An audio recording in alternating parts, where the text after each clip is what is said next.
Welcome back, babes. It is your lovely girls here from McLean Creative. I am Sierra Scott, and this is the fabulous Ashley Wynn. Yes, and I am your Chief Marketing Technologist, and Ashley does Head of Client Relations. Fantastic. So, again, thank you for joining us here on a very special edition, and it is outside of our normal posting hours because we have had a very, very iconic moment happen in history. We have had the remake of the one and only Mean Girls. You could be really hot if you changed, everything. So this is a battle between Gen Z and millennials. Who's going to win it out? Which Mean Girls is your favorite? Let us know in the comments. The following review does contain spoilers. But let's dive right in. Ashley, I want to play a fun game with you today. Are you ready? Yay, my turn.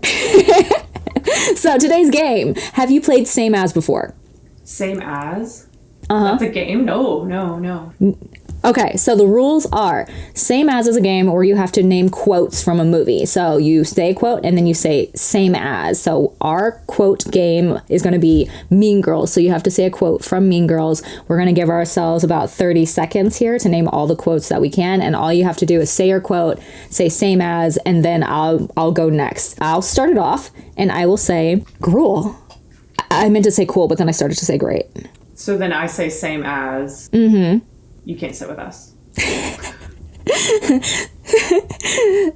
Same as. Her hair is so big because it's full of secrets. Same as. She doesn't even go here. Same as. She is the dumbest girl you'll ever meet. She asked me how to spell orange once. Same as. What? She says, they can feel when it's raining. I think I have ESPN or something. Oh, is that My breasts can always tell when it's raining. That was that one. I love it. Same as. Oh crap! I forgot now. No, she punched me in the face. She punched me in the face once. It was awesome. Same as. Or you've got to stop calling each other sluts and whores, or it makes men feel like they can call you sluts and whores. I love it. Okay, I think that's about 30 seconds. So yay us and yay for all of you if you played along. Now that we have gotten Same As out of the way, we're going to dive into our Mean Girls situation because we each went and saw the new Mean Girls revamp. So let's jump in and do our review here. What did you think about the musical bit? The musical bit, it was not evenly dispersed throughout the cast. I didn't expect it. As far as who would be singing at what time and who would be telling their narrative. And I did like that they got into Janice's narrative so much. I just wasn't expecting it because if they're trying to make a fully remake of the movie, that wasn't in the original movie. So Katie sings one time in the beginning and one time at the end is my opinion of what happened here. It just didn't have any rhyme or reason. Hence the pun of it being a musical. How do you feel about it? I feel that, because I went deep dive into Reddit, and that's the only reason that I knew it was going to be a musical before I went there. So I went there with the expectation of it being a musical, and I've told you this previously. So guys, here's a huge secret. I pretty much hate all musicals. I'm not a musical person. There are maybe 5 that I enjoy. Ironically, I did do musical theater, but I'm not a musical person. I did think, though, it did have the kind of feel of the Bring It On sequels, to where it kind of was more parody than anything, and I thought that the musical bit of it made it way more parody because all the lyrics of their musical numbers were really just kind of parodying the movie. And I thought, because it's based off of the Broadway musical, I'm like, okay, if it were just that, if I were just going to the actual musical and I sat there and I watched it and I knew that it was just kind of making fun of the original, then I think I would have been okay with it, honestly. I think I would have maybe even enjoyed it a little bit more. But the fact that they tried to kind of represent it as being something that was its own thing, it was supposed to be totally different. It was not supposed to be a remake. The musical bit, I felt like it just didn't do that. I will tell you this, my audience, so for my audience, around the time of the Janice Revenge song, when they start singing that song towards the end, this is like kind of towards the end, spoiler alert, everybody, they were not having, like, there was a group of like teenage girls or something, they were just not having, they're like, not again. When everybody was kind of like over it at that point, because every time you turn around there's another musical number, and like you said, the Janice bit I think is cool, but I don't think that Angry Rice is that strong of a singer, so I understand why she only had 2 numbers. Yeah, she wasn't. Little baby Amy Adams is all I could think every time I saw her, and she grew on me. She was endearing. I think that she probably out of the cast has a little bit of a movie star career. She kind of had that little bit of a spark. I don't want to pan the whole thing. It just, no one in the cast really stood out like the originals did. Even though that they were at the beginning of their careers, every single one of that cast had star quality. And the guy they chose for, what is his name? Aaron Samuels. That was just a random boy. He looks like my neighbor's kid. Like, I thought he was completely forgettable. Like, he's supposed to be a heartthrob. What is going on here? So, okay. I took my dad came with me to see it. And I told you this, but for each screening, I guess it was slightly different, and we had the Tina Fey kind of behind the scenes, the rest of the cast kind of talking about the movie beforehand, and in that portion of it, she literally goes out of her way to talk about how attractive she thinks this new Aaron Samuels is, and how she did tests with teenage girls and how they received him, and she's just like, he's so great. And my dad was kind of like, looks wise, interesting choice, which I agree with. I mean, not to knock on anyone's looks, but I do think that there's a huge difference between the way millennials were brought up and portray themselves versus the way they portray Gen Z on TV, and in movies, which I think is a little more not put together. Like, it's just a different sort of situation. And so I think that has a lot to do with it and the type of casting choices that they make now. Because you see far less, at least in my perspective, you see far less conventionally attractive people on TV now. You see more kind of character-y looking people on TV these days. And it's not I'm not saying it's a bad thing or a good thing. I'm just saying this is something that I've observed. And I think that it's just an interesting choice. The casting choices are just different these days. Yeah, but it's hard to pick somebody who is very mid-looking and expect them to be able to carry a whole film and have star quality and be memorable. And I just didn't get it out of this cast, except when the Janice character was singing. Auli'i.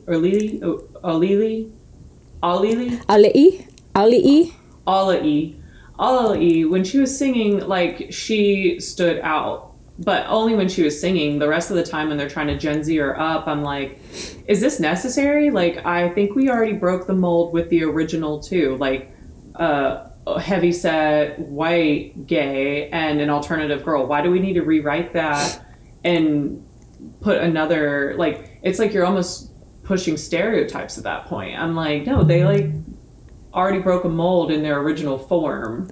And it's kind of unfair almost to make such a statement with these two, where it's like, well, why aren't they allowed to just be themselves? Like, we need to typecast some other stereotype. Like, you are stereotyping when you do that. That's not for helpful. sure, 100%. Yeah. No, it was so I don't want to say it was so weird, because I feel like this is the woke version of Mean Girls. It's like, I am all for diversity. I mean, I'm brown, so it's like I love diversity and casting and whatever. But I'm like, there are some things where you don't have to remake every classic iconic thing to include different ethnicities. Just make a new thing. It could have just been a new thing with the different ethnicities. Even, I don't know if you caught it in the closet scene where Gretchen has her kind of obsessive moment about Regina and she's like singing to the music box.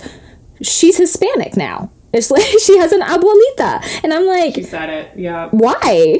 Yeah. Like, why? And I didn't look up her, the actual actor's background. Her name is BB Woods, though. And I'm like, she could be Hispanic, and that could totally be her heritage. But I'm just like, but it's not a necessary thing, because it never comes up again either. It's just, she just says like one random sentence and then it's done, and just like okay.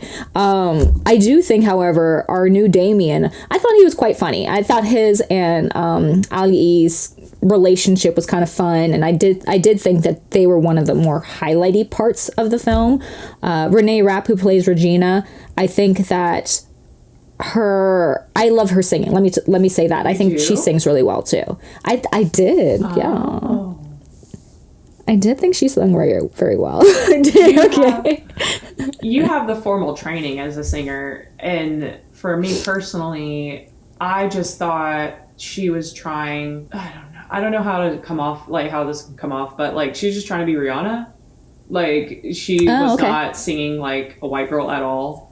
And it just felt really forced, where it's like you have to be this like real curvy in your face, overpowered vocal thing.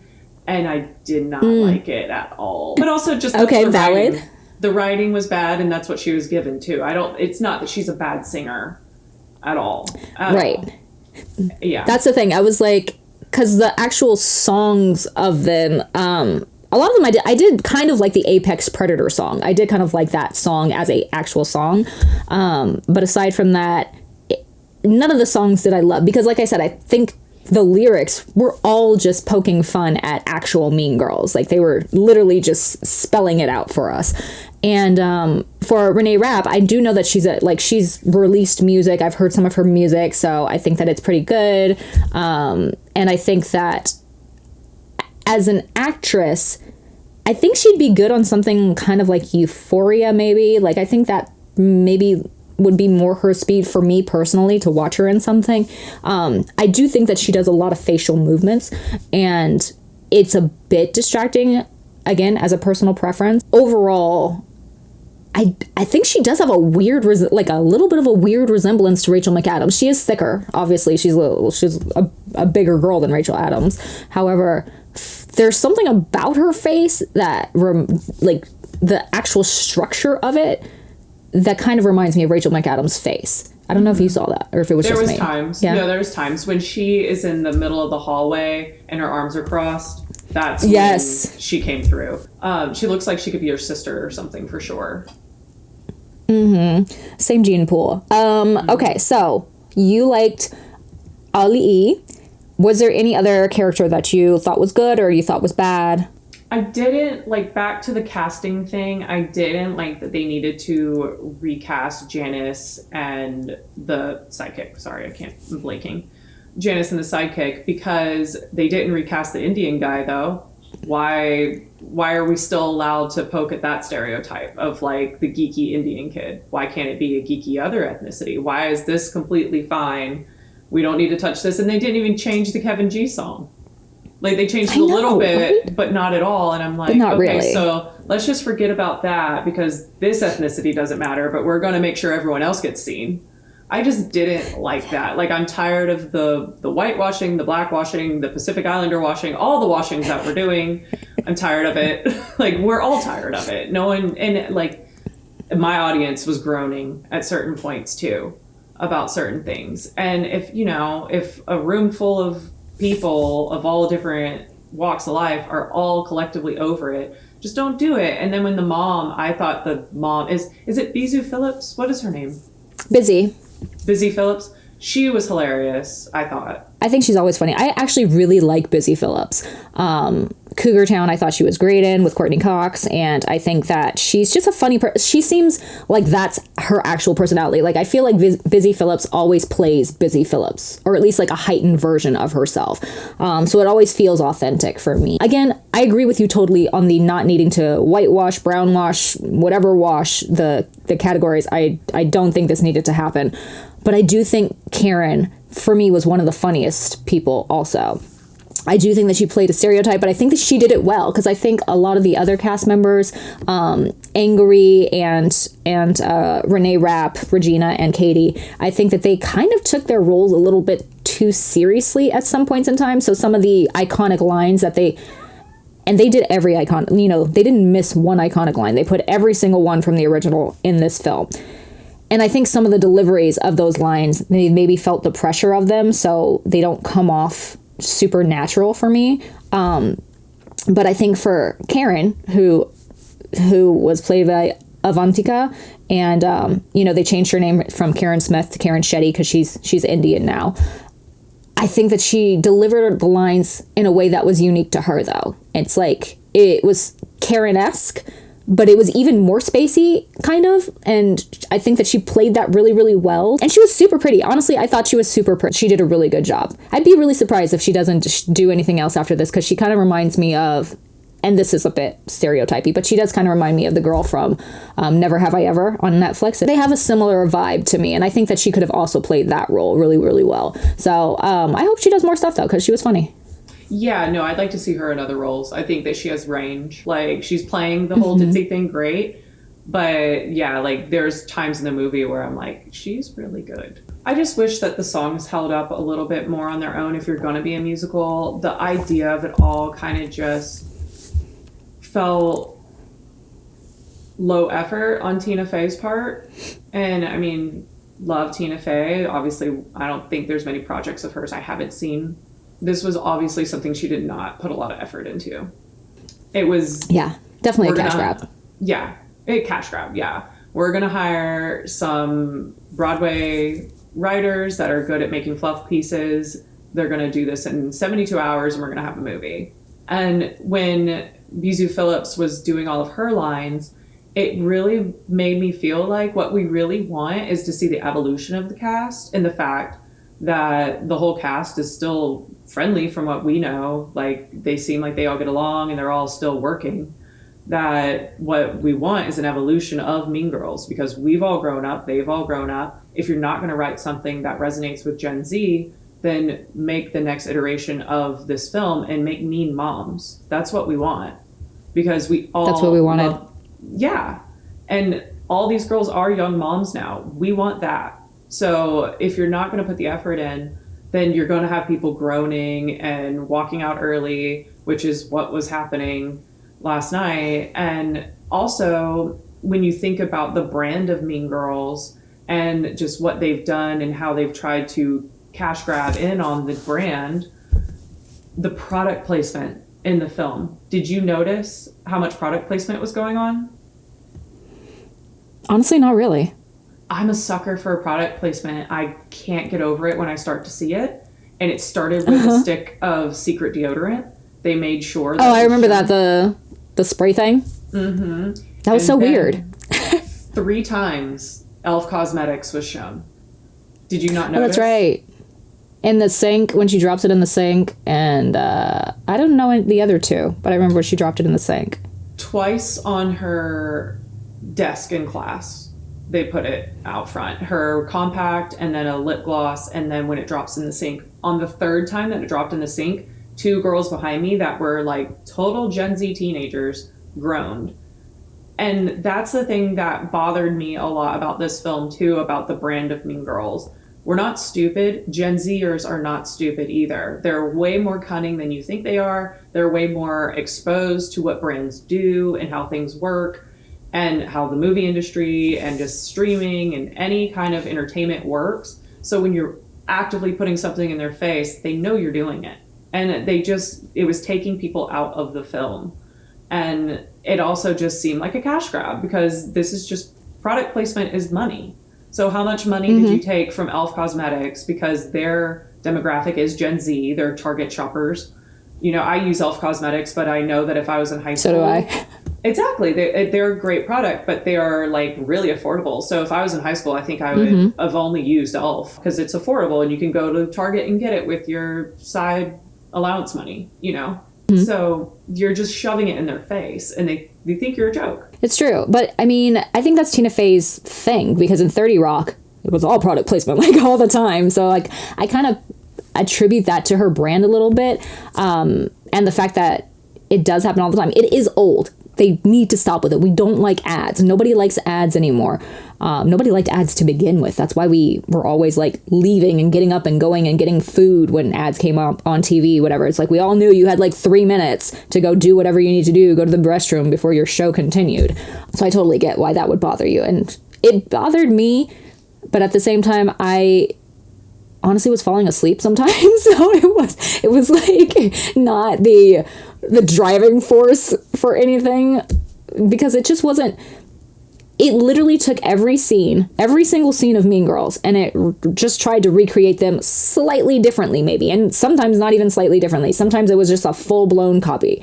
And the only real thing that was different, and I did not like this at all, was the plot that Katie wanted to leave Africa because she wanted to be a teenager. Like she had an argument with Jenna Fisher, who plays her mom, and she says that she yells because she basically just wants to experience actual teenage life. And it's like the whole impetus for Mean Girls for Katie was that her parents just wanted her to do that. It wasn't even her. Like, all these people around her wanted her to kind of be more teenager-esque, and that's why she was so good, because she was just, innately not interested in those things, and it was just the people around her trying to make her interested in those things. But in this movie, it's like she's so thirsty all the time. She's just like thirsty for everything. The one really iconic scene to me is the party scene with Aaron Samuels, and how that's like when Regina turns plastic, and it just had no motivation, like, because she wasn't in Africa, and he's looking at the picture just like he looked at the picture in original Mean Girls, and he's like, oh, look, do you ever miss Africa? And she's like, yeah, sometimes. And she goes into this monologue, and I really do hate people playing drunk, like when you can really tell that they're not really good at playing drunk, and I do not feel like these two sold being drunk. But so she goes into this monologue, and it just, I felt empty. I felt nothing. I don't have any chemistry for these two. I don't have any chemistry for her in Africa. I don't have any chemistry for this Katie in particular, because I don't know, she's not giving anything for me, really. And it's just, it felt so flat. And then, Katie's supposed to word vomit and then actually vomit on Aaron, and that's kind of what like disgusts him a little bit for a while. No, we don't even get that. We get a pratfall, and then it's just like, meh, there we go. So things like that just were like huge plot points that really drove the story forward and really like made you involved in it. I think we're lacking a lot. Just the whole Katie character and her motivation, I think, was not there. 1000%. Like, the way this was written would never stand up on its own. It just wouldn't. Mm-hmm. So it kind of made me feel like, then why are you doing this? Because, yeah, the whole plot was kind of hacked apart and loosely strung together by songs that were just very irritating. And if it wasn't just irritating and overpowering, it was a Gap ad. Like, every scene of every song that was like a whole group ensemble was just like, looked like a really sterile, commercialized thing. Like, it was so placed meticulously that it took you out of it, where you're just like, okay, like, we have to show every single person having their moment to be the most inclusive in every song. And it just got really annoying of like, just felt like a review of inclusivity over and over again. And that wasn't how it was in the original. The original just did it without pointing it out. And I think that's where, a lot of these brands and things are missing the mark, where they just point it out over and over again, where it's like, we don't want it pointed out. We just want it normalized. Like, just be normal. Mm-hmm. So yeah, the whole film, in my opinion as well, would have never stood up on its own, because it just didn't make sense in a lot of part. The way that they took away Katie's storyline and kind of messed with it. Like, you didn't feel any sympathy for her. You just felt like she was any other girl trying too hard the whole film. For sure. I liked that they got into Janice's backstory. I felt like if the original movie had done that a little bit more, that would have been cool. Like, just looking back now, if they had included a little bit more about her and her feelings or whatever, that would have been cool. But I think that the way that this movie dove into Janice's story is because you really couldn't touch the original four, because the writing wasn't there to hold them up. And also, a lot of the things that they did were now, quote unquote, problematic in this day and age. So why are you remaking this film if it has so many booby traps to begin with? Just move on. It's like, it'd be really different because there are some things that are problematic within it, but at the same time, I think that it's still so beloved, and it's still very comparable to today's society. We still treat women similarly. We still try to pit them against each other a lot of the time. There's a lot of the same social things that happen. So I agree. There was really no need to remake this in the fashion that they did it, because it is a remake. It's not its own thing. It's just trying to remake the original and add music to it and make it a parody at the same time, which is not a new thing. It's just a mess, and I don't love that. To give our listeners, our watchers, a little bit of something, how would you rate this? Would you have people go see this in the theater? Do you think it's worth that? Do you think they should stream it, or do you think they should skip it altogether? I think for Janice's story alone, it's streamable. It's definitely not theater worthy. They make an effort, and I'm not saying that the original cast was problematic or the things that they said were problematic. They were real, but now we have issues with real things. So everyone wants to pick that apart or rewrite a narrative, and sometimes when you rewrite a narrative, you just create more problems. So, you know, if you're casting a lot of people who are borderline overweight, that's also not a good thing. But if you're casting people who are unattainably thin, that's not a good thing. But the original cast wasn't unattainably thin. Every single one of those actresses got way skinnier after those roles, because that's what Hollywood did to them. So you're just stepping in it left and right, so don't do it. Agreed. And there's nothing wrong. Honestly, Mean Girls was incredibly body inclusive. There were not that many. I mean, you had the cliques, like in the lunchroom, where they were kind of like, oh, you know, you have this ethnicity here, you've got this type of person here, blah, blah, blah. There were not that many other ethnicities included in the main focal cast. So I can understand why they thought that could be a good choice. However, at the same time, it's never a good choice. Just leave it alone. Just make a different thing. Nobody wants this. And it's just, the past is the past. You know, people have such a problem, like you said, just letting the past be. This is the same thing of going through the history books and trying to rewrite history books so that it doesn't include certain things, so that it glosses over something else, so that it gives it a slightly different narrative, like you said. And it's just like, it happened. It was what it was. Let it be. Let it be a reminder of where we were at the time, and just grow and move forward. So, or history. I think that like, you're... Yeah, because if you don't do that, then history repeats itself. Exactly. And right now we're repeating it in the opposite fashion. So yeah, I love this. I love that we went to go see it, and that we experienced the remake of Mean Girls 2024. Like, comment, subscribe, everybody. Yeah, did you go see it? Let us know. Bye.